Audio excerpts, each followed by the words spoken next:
Number होता है जो भगवान के पास आता है। और भगवान ने एक कैमरा लगा रखा है पूरे ब्रह्मांड में।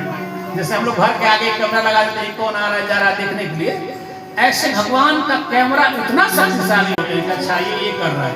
आपको लगता है कि हम कोई देख नहीं रहा है, फलाना चीज करके आए, आपको लगता है कोई नहीं देख रहा है, वहां कैमरा लगा है, वो इतना मेगापिक्सल कैमरा है ना कि वो सब स्कैन कर लेता है। आपने क्या किया, उस कैमरे में देख के और लिखा गया कि आपने ये खराब, ये अच्छा, ये बुरा किया, ये अच्छा किया, आपके अकाउंट में कर्म जुड़ गया, अब उसमें से आपको भोगना होता है।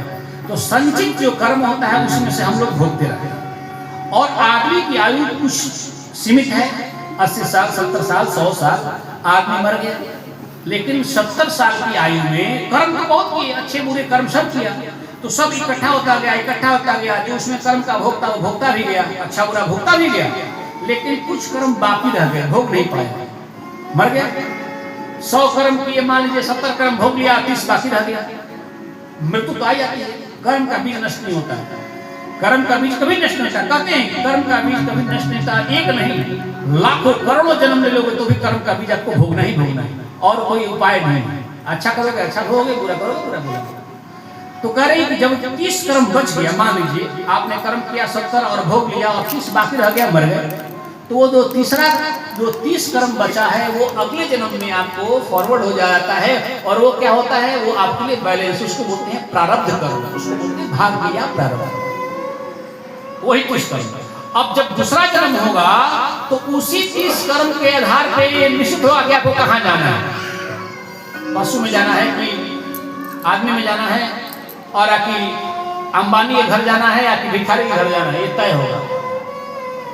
अगर ऐसा नहीं होता तो ये बताइए कि कोई बच्चा जन्म लेता है और एक बच्चा जन्म लेता है, मान लीजिए हमारे और आपके घर, तो हम लोग सामान्य हैं, बच्चे को लालन पालन कर सकते हैं, खिला सकते हैं, पिला सकते हैं। और एक बच्चा वहाँ भी जन्म लेता है, उसकी माँ उसको कंधे पे टांग करके कपड़ा बांध के और सर पे ईटा लेके धोती है, वहाँ भी तो बच्चा जन्म लेता है। रोड पे पड़े रहते हैं, एक छोटा सा झोपड़ी लगाते हैं, एक कनात लगाते हैं, तो वो बच्चे ने जन्म लेते ऐसा कौन सा खराब काम कर दिया, कुछ दूध और पानी भी नसीब नहीं हो रहा है, खाना भी नसीब नहीं हो रहा है, बच्चे ने ऐसा कुछ गलत काम कर दिया, क्या जन्म लेते हैं? ये पिछला जन्म तय किया है कि वो कहाँ जाएगा। और एक बच्चा जन्म लेता है बड़े बड़े घर में, उसका 10 नौकर लगे रहते हैं, उसका एक डायपर बदलने वाला, एक नहलाने वाला, एक दूध पिलाने वाला, और जन्म लेते ऐसा कौन सा अच्छा काम कर दिया भैया ताकि उनको 10 नौकर लगे हुए। ये पिछला जन्म तय किया कि वो कहाँ जाएगा। और उसके बाद आप एक आश्चर्य की बात और है, आप देखिएगा, मान लीजिए पिछला जन्म आपका कर्म बहुत अच्छा रहा, बढ़िया घर में जन्म ले लिए,